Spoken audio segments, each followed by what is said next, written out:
தமிழீழ தாயக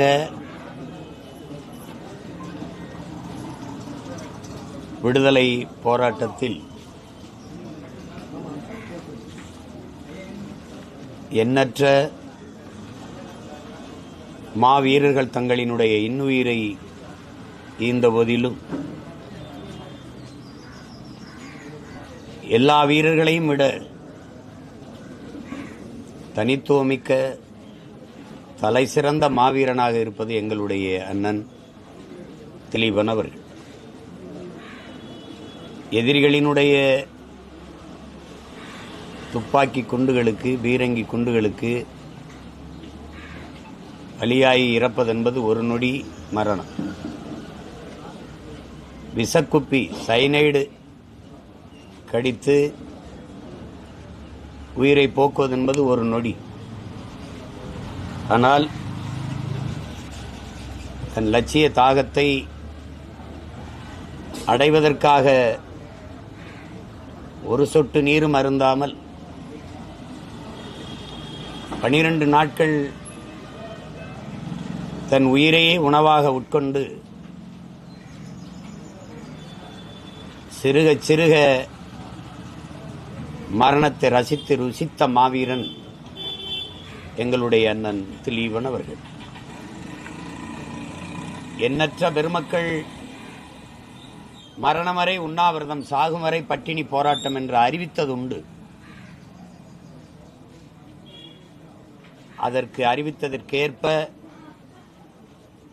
இறுதி வரை உறுதியாக நின்று தன் இன்னுயிரை தன் லட்சியத்திற்காக ஈந்தவன், தியாக மறவன், விடுதலை பேரொளி எங்களுடைய அண்ணன் திலீபன் அவர்கள். அன்றைக்கு அவர் வைத்த கோரிக்கைகளில் ஒன்று, எங்களுடைய தாயகத்தில், தாய் நிலத்தில் திட்டமிட்டு சிங்கள குடியேற்றங்கள் நிகழ்த்தப்படுகிறது, அதை தடுத்து நிறுத்த வேண்டும் என்று இந்திய வல்லாதிக்கத்திற்கு வைத்த கோரிக்கைகளில் அதையும் ஒரு வலிமையான கோரிக்கையாக வைத்து உண்ணா நோன்பை தொடங்கினார். அன்றைக்கு எங்களிடத்திலே என் மக்களை தற்காக்க, நிலத்தை பாதுகாக்க எங்களுக்கு ஒரு படை இருந்தது. இந்திய ராணுவம் அங்கே வந்து நின்றது. அந்த ராணுவத்திற்குத்தான் இந்த கோரிக்கையை வைத்தார். அந்த படை இருந்தும் எங்களுடைய நிலம் ஆக்கிரமிக்கப்பட்டிருந்த காலத்தில் இன்று யாருமற்ற நிலையில் எங்கள் தாய் நிலம் முழுக்க முழுக்க சிங்கள மயமாகி நிற்பதை, மயமாக்கப்பட்டு இருப்பதை நீங்கள் அறிய முடியும். அன்று அவர் வைத்த கோரிக்கை இன்றும் அப்படியே தான் இருக்கிறது. அன்றைக்கு கேட்க ஆள் இருந்தது, தடுக்க ஒரு தலைவன் இருந்தான், படை இருந்தது. இன்றைக்கு எதுவும் இல்லாத சூழலில் நிற்கிற எம் மக்கள். எங்கள் உறவுகள் சொல்வது போல எங்கள் பார்த்திபன் இன்னும் பசியோடு தான் இருக்கிறான். ஏனென்றால் அவன் சுமந்த லட்சியம், அவன் கொண்டிருந்த கனவு, அவன் முன்வைத்த முழக்கம், அவனுடைய செயல்பாடுகள் அப்படியே இருக்கிறது. தன் தலைவின் மீது வைத்திருந்த தீராத பற்று, பெரும் அன்பினால் தலைவர் வந்து தன்னை பார்க்கும்போது உண்ணா நோன்பை கைவிடு என்று சொல்லிவிடுவாரோ என்ற அச்சத்தில் தலைவர் சொன்னால் நம்மால் மறுக்க முடியாத உண்ணா நோன்பை கைவிட வேண்டியது வரும் என்று தலைவர் தன் அருகில் வந்து அமர்ந்தவுடன் எனக்கு ஒரு சத்தியம் செய்யுங்கள் என்று கை நீட்டி சத்தியம் கேட்கும்போது தலைவரால் மறுக்க முடியவில்லை. கையை நீட்டுகிறார். அவர் என்ன கேட்கப் போகிறார் என்று தலைவருக்கு வியப்பு. அப்போது அண்ணன் கேட்டது, என்னை இந்த உண்ணா நோன்பை மட்டும் நிறுத்த வேண்டும், நிறுத்து தெளிவா என்று மட்டும் சொல்லிவிடாதீர்கள் என்று வாங்கிய சத்தியம்தான். தலைவரால் மறுக்கவே முடியவில்லை. தழுதழுத்த நாவோடு, வடிந்த கண்ணீரோடு அவர் கையை பிடித்து அந்த உறுதி சத்தியத்தை செய்து கொடுத்தார்.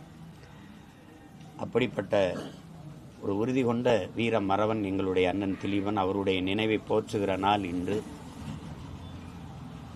தமிழீழ விடுதலை போராட்டத்தில் ஒரு புது ரத்தத்தை பாய்ச்சி பெரும் பாய்ச்சலுக்கு வித்திட்டவன், தன்னை உயிரை கொடுத்து உந்தி தள்ளியவன் எங்களுடைய திலீபன். இந்த மகத்தான மாவீரனுக்கு நாம் தமிழர் கட்சி பிள்ளைகள் பெருமிதத்தோடும் திமிரோடும் தங்களுடைய புரட்சிகரமான வீர வணக்கத்தை செலுத்துவதில் பெருமை அடைகிறோம்.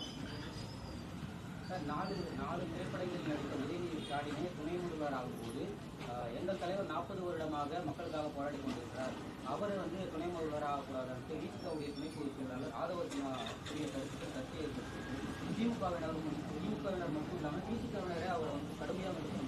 யார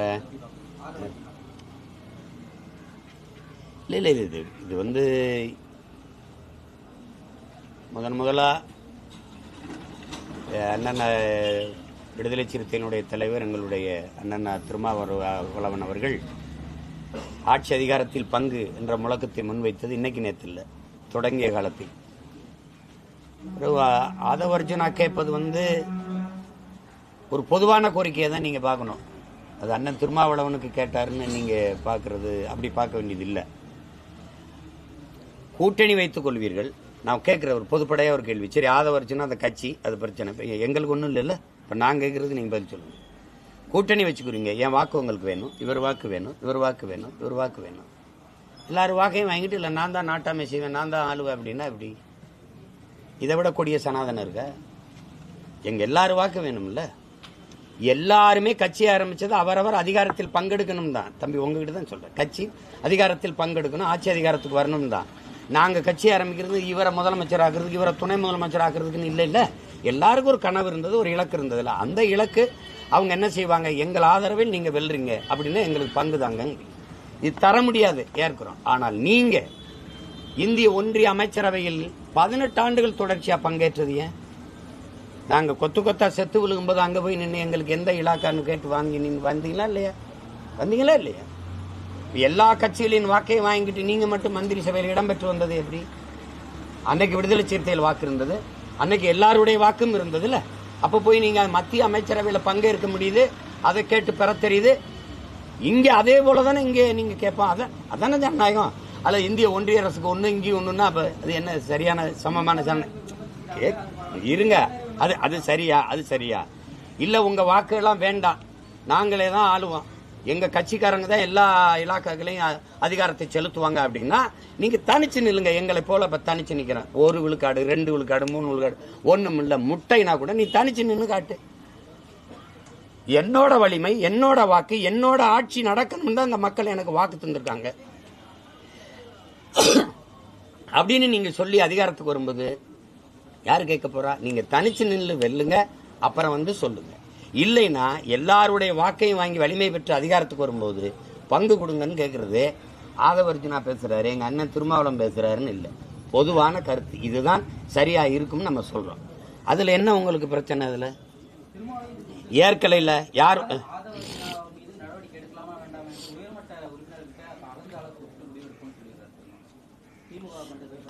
அது வந்து அது எங்க அண்ணனுடைய முடிவு, அது அந்த கட்சியினுடைய கருத்து முடிவு. அதுல இல்லை. நான் சொல்றது பொதுவான கருத்து. பொதுவான கருத்து. எதுக்காக கூட்டணி சேர்க்கிறீங்க? எதுக்காக கூட்டணி சேர்க்கிறீங்க? நீங்க நினைக்கிறத ஆட்சி செய்யணும்னு நினைக்கிறீங்களா? இப்ப நாங்க வந்து எனக்கு வந்து ஒரு கொள்கை இருக்கு, ஒரு கோட்பாடு இருக்குது. இந்த இந்திய திராவிட அரசியலிருந்து மாற்ற ஒரு அரசியலை வைக்கணும்னு நினைக்கிறோம். அதனால யாரோடும் சேரல, நாங்க தனிச்சு நிக்கிறோம், வெல்றோம் வீழ்றோம், அதை பத்தி கவலை இல்லை. அப்ப நீங்க என்ன பண்ணணும்? அதிகாரத்துக்கு வரணுங்கிறத தவிர வேற என்ன நோக்கம் இருக்கு? அதிகாரம்னா உன்னுடைய தனித்துண்மை வச்சு நீ உன்னுடைய கோட்பாடை சொல்லி, கொள்கையை சொல்லி, ஆட்சியின் சாதனையை சொல்லி வென்று வா. ஆட்சியில பங்கு கேட்டா அப்ப சொல்லு. எல்லாரும் வாக்கும் வேணும், அதிகாரத்தில் பங்கு தர மாட்டேன்னு சொல்றது சரியான ஜனநாயகம் இல்லை. நீங்க வந்து அது இல்ல, அது ஒரு என்ன சொல்றது, அது ஒரு கூட்டணி வைக்கிறதா ஜனநாயகம்னா, கூட்டணி வைக்கிறதுனால ஒவ்வொரு தலைவர்களும் கட்சியும் தன்னுடைய கோட்பாட்டை விட்டு நகருது, தன்னுடைய தனித்தன்மையை இழக்குது. உண்மையிலே மது ஒழிக்கணும்னு எங்க அண்ணன் நினைக்கிறாரு, உண்மையிலே எங்க மது ஒழிக்கணும் எங்க ஐயா நினைக்கிறாரு. யாரு? பாமக தலைவர் எங்க ஐயா நினைக்கிறார். ஆனால் அது அந்த கருத்தை ஆழமா வலியுறுத்த முடியாத காரணம் இந்த கூட்டணி கோட்பாடு தான். பொருளாதார அடிப்படை இடஒதுக்கீடு, முன்னேறிய வகுப்பினருக்கு இடஒதுக்கீடு வந்து உளச்சான்றோட எங்க ஐயா ஆதரிச்சாருன்னு நினைக்கிறீங்களா? இல்ல, வழி இல்ல. ஏன்னா அவரே சொல்றாரு கூட்டணியில் இருக்கோம், நாங்க என்ன செய்யறதுன்ட்டு. அப்ப ஒரு தனித்துவத்தை ஒரு கட்சி தன்னுடைய கோட்பாட்டை விட்டு நகர வேண்டியது இருக்குது. அவ்வளவு பெரிய இழப்பை சந்திக்கும் போது நீ அதிகாரத்தில் பங்கு தர மாட்டேங்கிற எப்படி? அது சரியில்லை. நீங்க ஆதவர்ஜுன் கருத்துன்னு சொல்லாதீங்க, பெரும்பாலான மக்களின் கருத்தே அதுதான்.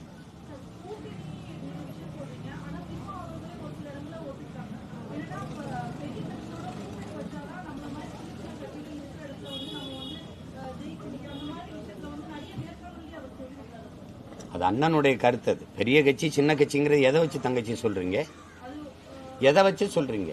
நீங்க 75 ஆண்டுகளா தொட்டிட்டீங்க. அன்னைக்கு வந்து அன்னைக்கு ஒரு தேவை இருந்தது. இந்திய காங்கிரஸ் ஆண்டுகிட்டு இருந்தது. வடக்கு வாழுது, தெற்கு தேயுதுன்னு ஒரு கோட்பாட்டை வச்சிங்க. மத்தியில் கூட்டாட்சி, மாநிலத்தில் தன்னாட்சி. நீங்க தமிழ் மொழி மீட்சி, இந்தி திணிப்புக்கு எதிர் அது இதுன்னு பேசுனீங்க. இதெல்லாம் ஏதோ நல்லது செஞ்சிருவாங்க போல இருக்குன்னு நம்பி மக்கள் வாக்கு செலுத்தி அதிகாரத்தை கொடுத்துட்டாங்க. அதை பிடிச்சுக்கிட்டீங்க, கெட்டியா பிடிச்சுக்கிட்டு அமைப்பை பரவலாக்கி குறையோடி போன ஒரு கட்டமைப்பு வச்சுட்டீங்க. நல்ல வலுவா கட்டமைச்சிட்டீங்க. நீங்க பெரிய சிங்காத சிங்கம், வாக்கு காசு கொடுக்காம வெல்ல முடியலையே, வென்று காட்டுங்க. பெரிய கட்சினா என்ன பெரிய கட்சி? நான் பெரிய கட்சி. ₹1 வாக்கு கொடுக்காம 36 லட்சம் வாக்கை பெற்ற நான் தான் பெரிய கட்சி. நீ வா, களத்துக்கு வா. ₹1 காசு கொடுக்காம கூட்டத்தை கூட்டி காட்டு. நீ பெரிய கட்சி, நாங்க ஒத்துக்கிறோம். என்ன பெரிய கட்சி நீ சொல்லுங்க. 50 லட்சம் கொடி கட்டணும், 5000 ட்ரோன் விட்டோம். பேசிக்கிட்டு இருக்கும்போது எந்திரிச்சு போயிட்டு இருக்கான். என்ன கட்சி பெரிய கட்சி? நீ எங்க பேசிருக்க 3 சீட்டு ஆடிக்கிட்டு இருக்கான். நீ எங்க பேசிருக்க பிரியாணி சட்டி ஆடிட்டு ஓடிக்கிட்டு இருக்கான். கொள்கையும் இல்ல, ஒரு கோட்பாடும் இல்ல, செத்து அடக்கம் பண்ணி பல வருஷம் ஆயிப்போச்சு. காசு கொடுத்தா தான் இருப்பான். தலைவர் பேசிட்டு இருப்பா போகாதப்பான்னு கூட்டத்தை நிறுத்துற காணொலி உங்களுக்கு அனுப்பவா தங்கச்சி? காசு கொடுக்காம வேலை நடக்குமா? உன் கட்சிக்காரன் கூட வேலை செய்ய மாட்டான். அப்புறம் என்ன பெரிய கட்சி? என்ன பெரிய கட்சி? பெரிய கட்சினா வாக்கு காசு கொடுக்காதீங்க. காசு கொடுக்காம வாக்க பெற்றுங்க. நாங்கள் கடந்த காலத்தில் செய்த ஆட்சியின் சாதனையை சொல்லி வாக்கு கேட்க போறோம்னு. ₹1000 எதுக்கு? தமிழ் மகனுக்கு ₹1000 17 மாசம் தேர்தல் இருக்கும்போது இப்ப கொடுக்குறீங்க. ஒரு வாக்குக்கு ₹17,000. அதானே? இல்ல உண்மையிலேயே எங்க மேல அக்கறைன்னா நான் நேற்று தான் படிக்க போறோமா? இதுவரைக்கும் நாங்க படிக்க போகல. இதுவரைக்கும் வசதியா இருந்து இப்பதான் ஏழை ஆகிட்டோமா? வாக்கை பறிக்க உனக்கு நுட்பம் தெரியல. அதனால குடும்ப தலைவிக்கு 1000 கொடுக்குறேன். படிக்க போற புரட்சி பெண் என்ன? புரட்சிக்கு என்ன ஒரு புரட்சி பெண்? புரட்சினா என்ன சொல்? புரட்சினா ₹1000 ரூபாய்க்கு கையேந்துறது புரட்சி. கல்விக்காண்டினா தங்கச்சி, கல்விக்காண்டினா தரமான கல்வியை, எல்லோருக்கும் சமமான சரியான கல்வியை கிடைக்கும்படி செய்யறதா அது புரட்சி. அதுதான் சரியா கல்விக்காக செய்யறது. எத்தனை ஆயிரம் பள்ளிக்கூடங்கள் மூடப்படுகிறது, எத்தனை ஆயிரம் ஆசிரியர்கள் வீதியில் நிற்கிறான், எத்தனை ஆயிரம் தற்காலிக பணியாளர்களா இருக்காங்க, நிரந்தர பணியாளர்களா இல்லாம ஓய்வூதியம் பெற முடியாம. கல்விக்கு நீங்க கொடுத்த முக்கியத்துவம் என்ன? முன்னுரிமை என்ன? எங்க இருக்குது? கல்வி ஒரு வியாபார பொருள் தங்கச்சி. மனச்சான்றோட பேசுங்க. கல்வி காசு அதிகமா இருக்கிறவன் நல்ல கல்வியை பெற்றுக்கொள்ளலாம். இல்லைன்னா அதே பேச்சுக்கதை, அதே பேசி கூட கூடாது தம்பி. அவனோட ஒப்பீடு, இவனோட ஒப்பீடுன்னு. மற்ற மாநில மண்ணல்ல நீ என்னத்துக்கல்ன? மற்ற மாநில மணலை நொறுக்கல, மலையை நொறுக்கல, நீ நொறுக்கிற? ஏன் நொறுக்கிற? நிதிஷ்குமார் கல்சாரம் குடிச்சவனுக்கு அதெல்லாம் காசு கொடுக்க முடியாது. குடிக்காதன்னு சொல்ற, நீ கொல்படுத்து போய் குடிச்சா நான் ஏன் காசு கொடுக்கணும்னாரு. நீ ஏன் கொடுத்த? கேரளாவில் மணல தடை இருக்குல்ல, மலையை நொறுக்க தடை இருக்குல்ல, நீ எதுக்கு அள்ளி வித்தா, நீ எதுக்கு வெட்ட அனுமதிச்ச? எல்லாத்துக்கும் அவன சொல்றது. இந்தியானா அமெரிக்காவை பாருங்க. அமெரிக்காவில் இருக்கிற கல்வி, அமெரிக்காவில் இருக்க குடிநீர் விநியோகம், மின்சாரம், சாலை போடுதல், பராமரித்தல், அவனுடைய மருத்துவ கட்டமைப்பு அது ஒன்றை இருக்கா? தொட்டதுக்குலாம் அவனை பாரு இவனை பாரு அப்படின்னா, எங்க அப்பா ஏன் குடிக்கிறாருன்னா அடுத்த வீட்டுக்கார அப்பனும் குடிக்கிறான் அப்படின்னு எங்க அம்மா சொன்னா நீ ஏற்பியா? தம்பி, 81 விழுக்காடு நிலக்கரி, 81 விழுக்காடு நிலக்கரி இந்திய பெருநிலத்தில் என் நிலத்தில் தான் இருக்கு. இந்தியாவில் எந்த மாநிலத்தில் இல்லாத வளம் என் நிலத்தில் தான் இருக்கு. நான் சொல்ல, இந்த பொருளாதாரத்திற்காக நோபல் பரிசு பெற்ற அமிர்தியாசன் சொல்றாரு, இந்தியாவிலே தனிநாடு ஆக தமிழ்நாடு போயிருந்தா உலக வல்லாதிக்கத்தில் ஒன்றாயிருக்கும். அது காரணம் அவ்வளவு செல்வ வளங்கள் இருக்குன்னு. கங்கை படுகையில மீத்தேன் இருக்குல்ல, ஏன் எடுக்கல? காவிரி படுகையில் எடுக்கிற. அப்ப அந்த மாநிலத்தை பாரு. அதில் அங்கேயும் பேசல. கல்வியில எந்த மாநிலத்தை பாரு. கேரளாவோட என் பின்னுக்கு இருக்க கல்வியில தரத்துல ஏன் இருக்க?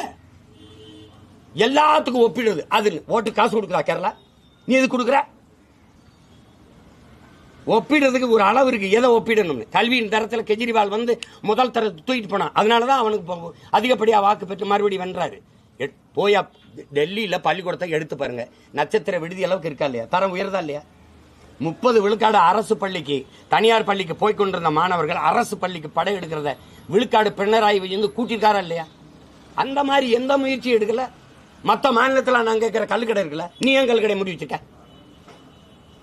அந்த மாநிலத்தை பாரு, இந்த மாநிலத்தை பாரு. என்ன இது என்ன ஓடியா சார், ஓடியா பொழுது பணம் கிடைக்காது அந்த மாதிரி என்ன ஏலமா விடுற? நான் இத்தனை கேள்வி கேட்கிறேன்ல தம்பி, எதுக்காவது ஒண்ணுக்கு பதில் சொல்லுங்க.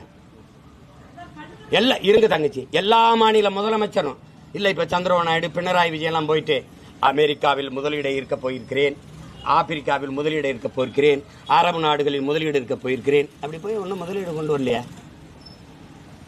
எந்த மாநில முதலமைச்சர் ஊர் ஊரா போய் கையேந்திட்டு இருக்காரு சொல்லுங்க? 10 லட்சம் கோடி கொண்டு வந்து 31 லட்சம் பேருக்கு வேலை கொடுத்துருக்கோம்னு சொல்றாங்க. 10 லட்சம் கோடி முதலீடு வந்திருக்கா? சொல்லுங்க, வந்திருக்கா? வந்திருக்கா? இவங்க இலக்கு 30 லட்சம் கோடி, 50 லட்சம் பேருக்கு வேலை. கேட்கும்போது இன்னைக்கு இது காதுல தேனா பாயுது.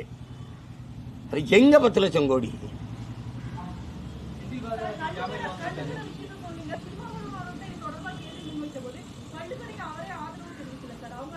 அது எங்க அண்ணனோட கருத்து. எங்க அண்ணனோட கருத்து அரசியலமைப்பே சொல்லுது கல்லு உணவின் ஒரு பகுதின்னு. எங்க தமிழருடைய தொன்மத்தில் சங்க காலங்கள் இருந்து எங்களுக்கு கல் இருக்கு. கல் இங்க பாருங்க தங்கச்சி, கல் உண்ணாமைன்னு எங்க பாட்டனார் பாடியிருக்கலாம். நாங்க கல்லுங்கிற சொல்ல தூக்குறோம். பனம்பால், தென்னம்பால், மூலிகை சேருன்னு திறக்கிறோம். கல் குடிச்சு செத்தவனை சொல்லுங்க தங்கச்சி, சொத்தம்பட்டையும் வித்தவனை சொல்லுங்க, நாங்க மூடிடுறோம்.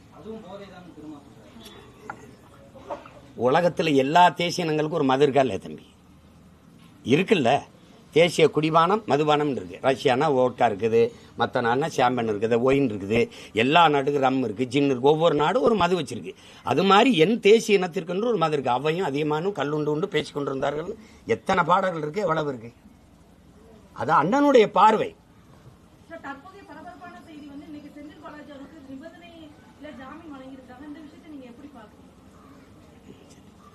நம்ம நாட்டில் எது தங்கச்சி பரபரப்பு இல்லை? லட்டு பரபரப்பு, சிலேபி பரபரப்பு, அப்புறம் பஞ்சாமிர்தம் பரபரப்பு, அப்புறம் பிணை கிடைக்கிறது பரபரப்பு. அது பரபரப்புக்கு பஞ்சமா இருக்கு. அது அந்த திருடுறது, கமிஷன் வாங்குறது, லஞ்சம் பெறுறது, டாஸ்மார்க் சரக்கை கூடுதலா விளை வச்சு விற்கிறது, 10 ரூபா கூட்டுறது, நேரம் கணந்து விற்கிறது, கள்ளச்சரக்கு ஓட்டுறது, இதெல்லாம் தியாகத்தில் வருது. உங்களுடைய தியாகம் போட்டுறது. நான் என்ன நினைக்கிறேன், எனக்கு யார் மேல கோருதில்ல. எங்க பாட்டை ஒருத்தன் செக் இழுத்தான்ல, அவர் மேல 9 வருஷம் 8 வருஷம் ஜெயில இருந்தாங்கல்ல, எங்க தாத்தங்க எல்லாம் தூக்கல தொங்குனாங்கல்ல, இவங்க அது இதுக்கெல்லாம் பேர் தியாகம்னா அதுக்கு பேர் என்ன தம்பி சொல்றது? அதுக்கு பேர் என்ன சொல்றது? இந்த நாட்டில் மண்ணெல்லி விற்கிறது, மலை குடைஞ்சி விற்கிறது, இந்த என்ன செய்யறது, இந்த மாதிரி சாராயம் காய்ச்சிறது, இது பண்றது, இதெல்லாம் தியாகத்தில் வருது. வீரதீர செயல்களில் பெருமை மிக்க செயலில் வருது. இந்த வழக்கை உங்ககிட்ட கேட்கிற அண்ணன் மனச்சான்றோட பதில் சொல்லணும். இந்த வழக்கை போட்டது யார்? திமுக. நல்லா தெரியுதுல்ல, உள்ள வச்சது யார்? இப்ப இப்ப இப்ப இருங்க, சிரிக்காதீங்க. அதிமுக ஆட்சியில நீங்க அவர் மேல வழக்கில் தான் உள்ள போயிட்டு வந்திருக்கிறாரு. உள்ள போங்க, அப்புறம் வாங்க. இது என்னது? நீங்க அனுப்புனது நீங்க தான். இப்ப வருக வருக உங்க தீர செயல், வீர செயல் உங்க கட்சியில இருந்தா வீர தீர தியாகம் ஆயிரும், அடுத்த கட்சியில இருந்தா அது ஊழல் குற்றச்சாட்டாயிரும். இதே ஐயா கரூர்ல பேசினது இருக்கு. கட்ட கேட்டுக்கு இவர் முதலமைச்சர் வேட்பாளர் பட்டியலே இருக்கிறார். இந்த செந்தில் பாலாஜி செய்த ஊழல் தெரியுமா? அனுப்பிட்டா தம்பி உங்களுக்கு பகிரில ஐயா பேசுனது. திருப்பி கட்சியில் உங்களை மாதிரி ஒருவருக்காக தான் காத்திருந்தோம், அங்க செய்த திருட்டை இங்க வந்து செய்யுங்கள். அதுதான் ஏன்னா நல்ல திருடன். இதுல என்ன நீங்க எல்லாம் சொல்லணும். இதை நீங்க அண்ணனே பேச வச்சுக்கிட்டு இருக்கிறீங்க. இந்த கொடுமையெல்லாம் வந்த உடனே அதுல பாருங்க, அவர் அமைச்சராவதில் எந்த தடையும் இல்லை என்று சொன்னா அமைச்சராக்குவாங்க. யார் அதிகமா வசூலிச்சு கொடுக்க கப்பம் கட்டுறாங்களோ அவன் நல்ல அமைச்சர், அவ்வளவுதான்.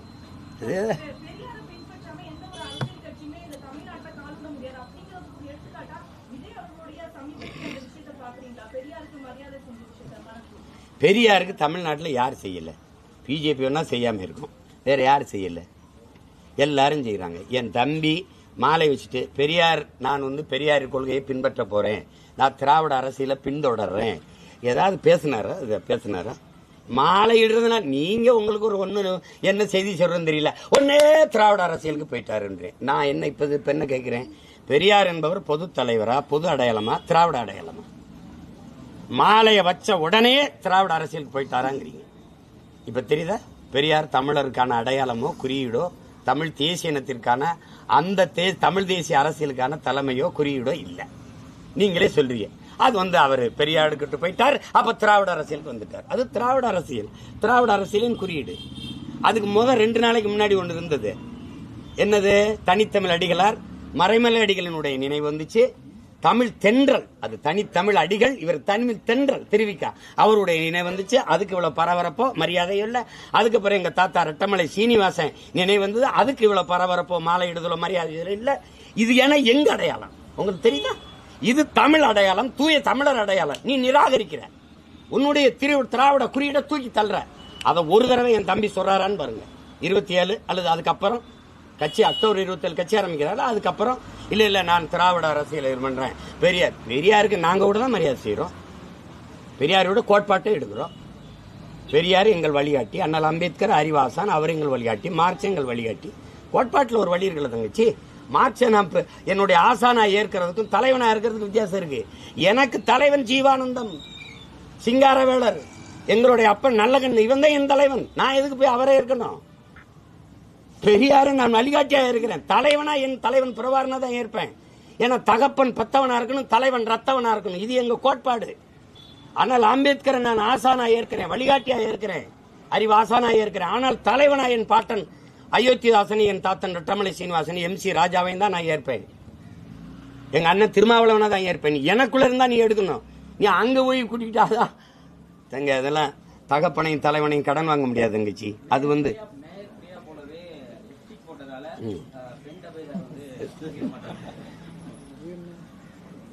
என்ன ஒரு இதுக்கு நான் என்ன சொல்றது? தங்கச்சியை நான் அப்படி எதிர்பார்க்கல, பிரியாவை நான் அப்படி எதிர்பார்க்கல. அது சக மனுஷியோட உரிமை. உதட்டு சாயம் பூசிக்கிறதெல்லாம் உலகத்தில் ஒரு பிரச்சனையா வரும்னு நான் இப்பதான் பார்க்கிறேன். இது ஒரு சாதாரண ஒரு இது. அதுக்கு போய் பணியிட மாற்றமாக செய்வதை முற்போக்காளர்கள் தான் பேசணும், பெண்ணிய உரிமை பேசினவங்க தான் பேசணும்.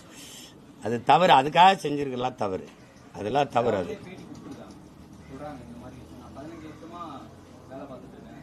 அது நான் பார்த்தேன் கேட்டேன். அது ரொம்ப வலியான செய்தியாக தான் இருக்கு. இதுக்கு அண்ணன் என்ன செய்யலான்னு சொல்லு.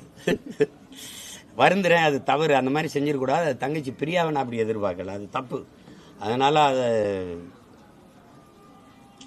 தன்னோட பணி செய்யறவங்க நல்லா உடை உடுத்திட்டு வரணும், நல்லா இருக்கணும்னு விரும்பணும். அதுதான் நல்ல தலைமை பண்பு. அது இல்லாம நீ சரியில்லை. அது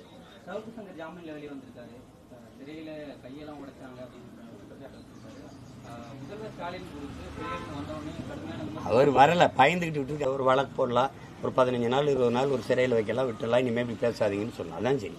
கஞ்சா வச்சிருந்தாரு அப்படின்னு சொல்லிலாம் ஒரு குண்டாசில் திருப்பி போடுறது, அதெல்லாம் உங்களுக்கு தெரியும் எவ்வளோ பழிவாங்கல் நடவடிக்கை. அதை புரிஞ்சு கொண்டு தான் உச்சநீதிமன்றம் வந்து கடுமையாக இவங்க வந்து திருப்பி வழக்கு பெறலைன்னா கடுமையாக கண்டித்து தீர்ப்பு சொல்லியிருப்பாங்க. அது தம்பியை நான் வரவேற்கிறேன்.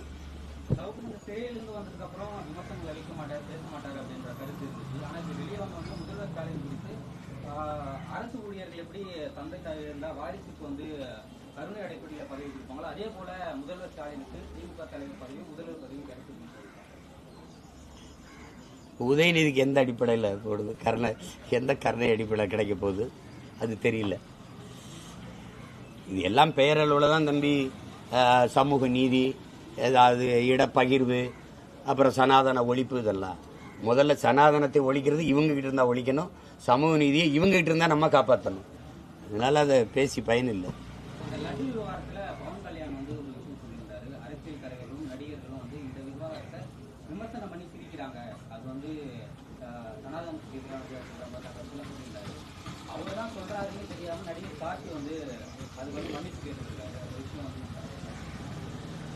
இல்லை எது முதல்ல நம்ம வெளிப்படையாக இத்தனை ஊடகங்களுக்கு முன்னாடி நான் ஒரு மகனாக, நான் இந்த பொது மகனாக கேட்க விரும்புகிறது, சனாதனம்னா என்ன? சனாதன தர்மம் என்றால் என்ன?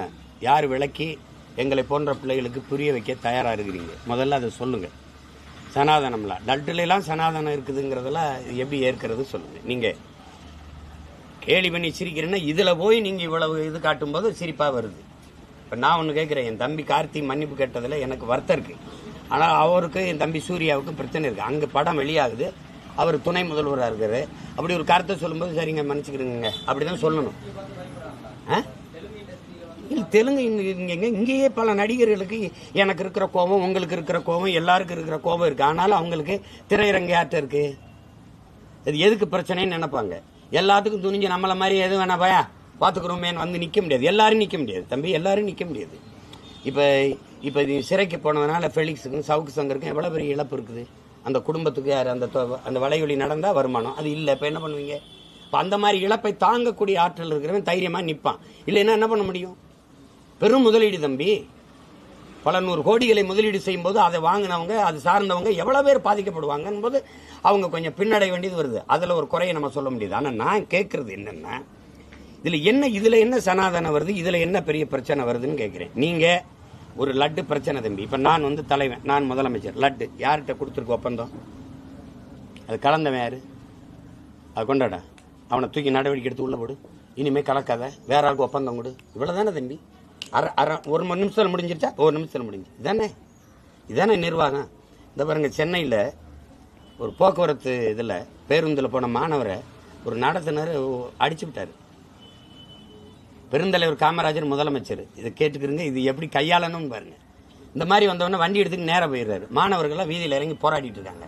என்ன பிரச்சனை என்ன? இவர் அடிச்சு விட்டாரு, அவர் என்ன செய்யலாம்ன்றேன், அவரை எங்கேயாவது வேலையை விட்டு தூக்கிடுங்க அப்படின்றார். சரி, இந்த டிஸ்மிஸ் போ, வேலையில் இல்லை, நீ படிக்கிற பிள்ளை, நீ எதுக்கு போராடி இருக்க, போய் படிக்கப்போ அனுப்பிட்ட. அப்படி அவர் வீட்டுக்கு வந்துடுறாரு. வந்தோடனே என்னங்க நீங்கள் வந்து இப்படி பண்ணிட்டீங்க பாவங்க அப்படின்னு. ஏய், படிக்கிற பிள்ளையோட போய் இவன் சண்டை கொடுக்கிட்டு இருக்கலாமா? அவன் படிப்பை விட்டு வீதியில் எங்கே போராடிக்கிட்டு இருக்கான் பைத்துக்கிறதானே. அவன் கேட்கறது டிஸ்மிஸ் பிரச்சனை முடிஞ்சு வச்சு போயிட்டான். வேணா 2 நாள் விட்டு என்னை வந்து பார்க்க சொல்லு. வந்தோடனே என்ன, ஏன் இப்படி பண்ணுற, உனக்கு அறிவு இருக்கா? படிக்கிற பிள்ளைய சின்ன பிள்ளைகளோட போய் தகராறு பண்ணிருக்கலாமா? இந்தா வேற பக்கத்தில் ஓட்டுறவன் கண்ணுக்கு தெரியாமல் எங்கேயாவது போய் இப்போ வேலை செய்ப்போ. அவ்வளோதான், முடிஞ்சு போச்சு. இதுதானே தலைவனுக்கு அழகு. அதை விட்டு உருட்டில்ல. இந்த லட்டை உருட்டினதை விட இவங்க உருட்டு இந்தியா முழுமைக்கும் பெரிய உருட்டு. அண்ணன் உனக்கிட்ட நேருக்கு நேராக கேட்குறேன். பால் குடிக்கிற, நெய் ஊற்றி செய்யலாம்ன்ற. பால் எங்கிருந்து வந்தது? நெய் இருந்து வந்தது. கொழுப்பு இங்கிருந்து வந்தது. ஏன்டா நெய் திம்பா கொழுப்பு தின்னா செத்து போயிருவியா? என்ன உன் பிரச்சனை? இவங்க ஒரு கோட்பாடு வச்சிருக்காங்க தம்பி. இங்க பாரு, நல்ல கவனி. மாட்டு கருவிங்கிறன்னா கீழ் சாதி, பால் குடிக்கிறன்னா நடுச்சாதி, இடைசாதி, மூத்திரம் குடிக்கவே உயர்ந்த சாதி. உலகத்திலே இந்தியாவில் தான் தம்பி பால் கொட்டப்படுது, நெய் எரிக்கப்படுது, மூத்திரம் குடிக்கப்படுது. எடா மூத்திரம் குடிப்பா, கொழுப்பு என்னது? இதுதான் அதிகப்படியான கொழுப்பு. கோடி பிரச்சனை தம்பி, கோடி பிரச்சனை இருக்கு. அண்ணன் ஒரே நொடியில தீர்க்கேன், ஒரே நொடியில. லட்டு யார்கிட்ட ஒப்பந்தம் கொடுத்தீங்க? ஏன்டா டேய், அவன் நம்பிக்கை இருக்கு, நம்பிக்கையில் எதுக்கு சேர்க்க? எதுக்கு கொழுப்பை போய் சேர்த்த? ஐயோக்கிய பிள்ளைங்க வாடா, அது ரத்து தூக்கி உள்ள தூக்கி போடுறான். அவன் ரத்து பண்ண வந்ததை இங்கே வா, இனிமேல் இந்த லாட்டப்புறம் தூக்கி போடு, புதைச்சி விடு, இல்லை வேற யாருக்காக பண்ணி விடு. இனிமேல் யார் வேற ஆளுக்கு நல்ல நியாயமாக பண்ணவன் யாரு, அவனுக்கு போடு. அந்த லட்டை சோதி, அதில் சரியா நெய் மட்டும் கலக்கப்பட்டிருக்கா, இதை விநியோகி. இவ்வளோ தானே தம்பி, ஒரு அரை மணி நேரத்தில் முடிஞ்சு போயிருங்க. நீங்கள் பெருமாளை மதிக்கிறீங்களா இல்லை கேவலப்படுத்துறீங்களா? அவர் என்ன தம்பி, ஒரு லட்டுக்கெல்லாம் மாசடைகிறவர், புனிதம் கட்டு போறவர்னா எப்படி தம்பி? என்ன நீங்க சொல்றீங்க? உங்களுக்கு அரசியலுக்கு இதெல்லாமா ஒரு இது தம்பி? நீங்க கோயிலை விட்டு வெளியில வாங்க தம்பி. உலகத்தில் நீங்க ஒண்ணு கத்துக்கிறது தம்பி, சாதி மதம் சாமியை வச்சு அரசியல் செய்யறவன் இருக்கான்ல, அதை சிந்திக்கிறவன் மக்களை பற்றி சிந்திக்கவே மாட்டான் தம்பி. அது தேவைப்படாதவனுக்கு. மக்களை பற்றி, மண்ணின் வளம், மக்களின் நலத்தை பற்றி சிந்திக்கிற ஒரு தலைவனுக்கு, ஒருத்தனுக்கு சாதி மதம் சாமியை பற்றி சிந்திக்க நேரம் இருக்காது, தேவை இருக்காது. உடல் எடையை குறைக்க தம்பி குறைக்கிறது. ஒரு இளைய தலைமுறை இந்த மாதிரிலாம் அவர் வளர்றது அப்படி இதுதான் நல்லா இல்லது. சாமின்னா ஆக்கப்பூர்வமாக பேசணும். தப்பு, கொழுப்பை கலந்தது தப்பு. யார் கலந்தது? இப்ப என்ன தெரியுமா, ஜெகன்மோகன் ரெட்டி, சந்திரபாபு நாயுடு ஆட்சிக்கு எதிராக நம்ம போராட வேண்டும், பாருங்கள் கொழுப்பை கலந்து இவங்க அவர் கிறிஸ்தவர் கலந்துட்டாரு. என்ன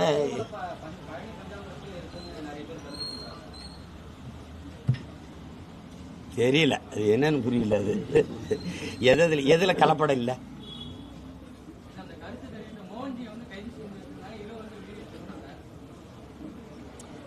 அது ஒரு கருத்து தான், அது இல்லை நிரூபிக்க வேண்டியதானே. அது இல்லை. திடீர்னு பாருங்க எலி கிடந்துச்சுன்றாங்க, திடீர்னு கரப்பாம்பூச்சி இருந்துச்சுன்றாங்க. நமக்கு இதில் சந்தேகம் வருது. இதில் நீங்கள் ரேஷன் அரிசியிலே செறிவூட்டப்பட்ட அரிசியை கலந்தீங்க, அது கலப்படம் தானே.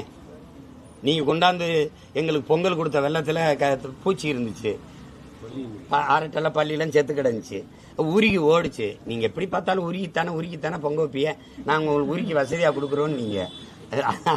அது மாதிரி எந்த பிரச்சனையே பிரச்சனையாகணும், எது மக்களுக்கு முக்கியமான பிரச்சனைன்னு பார்க்கணும் தம்பி. நாட்டுக்கு மக்களுக்கும் இந்த ஆட்சியாளர்களால் எவ்வளவு பிரச்சனைன்னு யோசிங்க.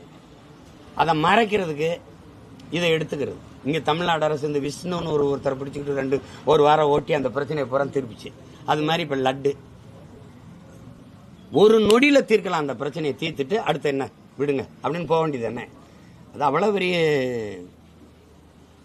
தம்பி கார்த்திக்கிட்ட அந்த நெறியாளர் கேட்டிருக்க கூடாது. அவர் எவ்வளோ நாகரிகமாக பதில் சொல்றாரு. அது சென்சிட்டிவ் இஷ்யூ, அது உணர்வுபூர்வமான சிக்கல், அதை தவிருங்கன்னு சொல்லும்போது அந்த அம்மா மறுபடியும் விட்டுருக்கணும். திருப்பி லட்டு வேணாமான்னு அவர் வேணான்றார். அவ்வளோதான். அவர் ஒன்றும் யாரையும் காயப்படுத்தணும். நீங்கள் பேச்ச கேளுங்க, யாரையாவது காயப்படுத்துற மாதிரி இருக்குதான்னு பாருங்க. அதுக்கு போய் கோவப்படுறது அர்த்தமிட்டது. இந்த தம்பி மேலேயும் தப்பு இல்லை. பவன் அது இதுக்கெல்லாம் கோவப்பட வேண்டியது இல்லை. வேற ஏதாவது இருக்கா?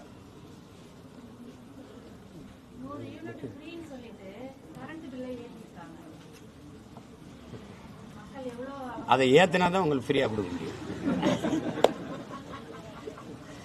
தங்கச்சி இதெல்லாம்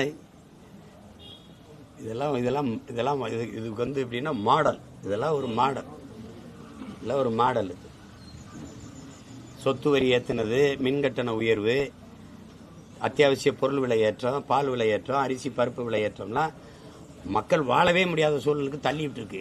வெறும் மின்கட்டண உயர்வுன்னு பார்க்க முடியாது தங்கச்சி. அது சார்ந்த சிறு குறு தொழில்கள், உற்பத்தி செய்கிற பொருள்கள் மின் கட்டணத்தை அதிகம் கட்டும்போது அந்த ஒரு கடை மளிகை கடை வச்சிருக்காருன்னா அந்த கடைக்கு வாடகை சொத்து வரி கூடிடுச்சு. அந்த கடையை பயன்படுத்துகிற மின்ஸ் கட்டணம் அது கூடிடுச்சு. அப்படிங்கும்போது அது அரிசி பருப்பு தக்காளி விலையில் அது ஏறிடுது. ஒன்றை ஒன்று சார்ந்து இருக்கிற அமைப்பு இது. அதனால அதை பற்றி அவங்களுக்கு கவலையும் கிடையாது, ஒன்றும் கிடையாது. மின் கட்டண உயர்வுக்கு அதுக்கு ஏதாவது சொல்ல. அப்படி இருந்தும் எங்கே மின்சாரம் தடை இல்லாமல் வருதா? உங்களால் நம்ப முடியுதா? எங்கள் அம்மா அரணையூரில் எவ்வளோ பயன்படுத்தியிருப்பாங்க மின்சாரம்னு நினைக்கிறீங்க? 1 லட்ச ரூபா பில்லு வந்ததுன்னா அவங்களால் நம்ப முடியுதா தங்கச்சி? கேட்ட எல்லா வீடுகள்லையும் விலை சிற்றூர்களில் இப்போ நம்மளாவது தங்கச்சி கேட்குறாங்க, நான் பதில் சொல்கிறேன். சிற்றூர்களில் இருக்கிற மக்களுக்கு யார் குரல், யார் பேசுறது? 5000 10,000 சின்ன சின்ன வீடுகள் 2-3 விளக்கு, சின்ன சிம்மிடி விளக்கு வச்சு எரி, இந்த முட்டைப்பல் போட்டு எரிக்கிற விலை கண்ணாபின்னான்னு கட்டணும். மகளிர் உதவி தொகை கொடுக்குறேன்னு கோடீஸ்வரனுக்கு 1000 ரூபாய் வாங்குறாங்க. டெய்லி கூலிக்கு போனாதான் வழின்ற மக்கள் இல்ல, கிடைக்கல. தகுதி இல்லாம இருந்திருக்கும் தங்கச்சி. ஆனா ஓட்டு கேட்கும்போது ஸ்டேஜ்ல அனைத்து மகளிர் உதவி தொகை அனைத்து மக்களுக்கும் கிடைக்கும் மகளிருக்காக அப்படின்னு சொல்றாங்க. ஆனா எங்க ஊர்ல பாத்தீங்கன்னா கோடீஸ்வரன் 30 பேருக்கு வாங்குறாங்க. இப்போ நான் வாக்கு கேட்கும்போது தகுதி வாய்ந்த மகளிருக்கு நாங்கள் 1000 ரூபா கொடுக்குறோன்னு சொல்லியிருந்தா நீங்க தகுதி பார்த்து ஓட்டு போட்டிருப்பீங்க. இவர் வந்தா நல்லா இருக்கும்னு. மொத்தமா 1000ன்னா அப்படி ஏமாத்துறதுன்னு ஆயிடுச்சுன்னா எதையாவது சொல்லி ஏமாத்த வேண்டியதானே தங்கச்சி. இப்போ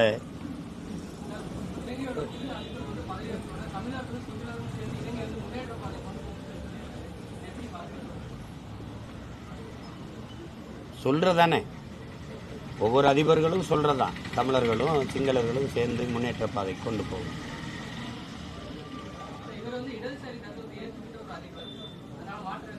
இடதுசாரி தத்துவம் என்ன? இந்தியாவில் இடதுசாரி தத்துவம் இங்கே எந்த அளவுக்கு இருக்கு சொல்லுங்க.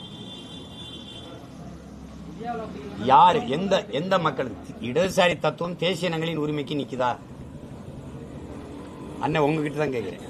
நிக்கல. உழைக்கும் மக்கள் இடதுசாரி தத்துவத்தை ஏற்ற ஆளுகிற கேரளா உலக பாட்டாளிகளை ஒன்று கூடுங்கன்னு சொல்லுதா இல்லையா? தொழிலாளர் தினத்தில் உள்ளூர் பாட்டாளி வாழ பக்கத்தில் இருக்க தமிழ் பாட்டாளி சாகட்டும்னு எனக்கு தனி தர மறுக்குதா இல்லையா? இங்க எங்கே பொது உடைமை இருக்கு, எங்க உலக தொழிலாளியின் ஒற்றுமை இருக்கு? இவ்வளவு பெரிய நாட்டிலே இருக்கிற இடதுசாரியே தேசிய இன உரிமைக்கு நிக்கல.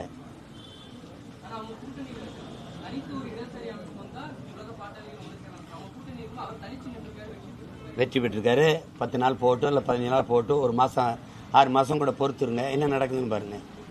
அந்த இடதுசாரி கோட்பாடு, அந்த அதிகாரம் அந்த நிலத்தில் இருக்கிற எல்லாருக்குமா சிங்களர்களுக்கு மட்டுமாங்கிறத கொஞ்ச நாள்ல தெரிஞ்சிட போகுது. அவ்வளவுதான்.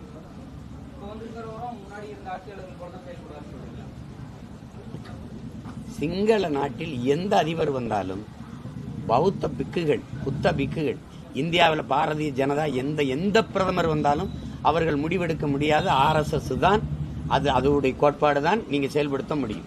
அதை செயல்படுத்துகிற ஒருவரை தான் பிரதிநிதியாக கொண்டாந்து நிறுத்துவாங்க. அது மாதிரி புத்த பிக்குகள் அவருடைய கோட்பாட்டை மீறி நீங்க வெல்லவே முடியாது, நீங்க கால் எடுத்து வைக்கவே முடியாது. அது யார் வந்தா என்ன பண்றாரு? தமிழர்களுக்கான உரிமையை நான் கொடுப்பேன், தமிழர் பிரதேசங்கள்ல அங்க இருக்கிற சிங்கள குடியேற்றங்களை தடுப்பேன், அங்க ராணுவ மயப்படுத்தப்பட்டிருக்கிறது திரும்ப பெறுவேன், அப்படி ஏதாவது இருக்கா?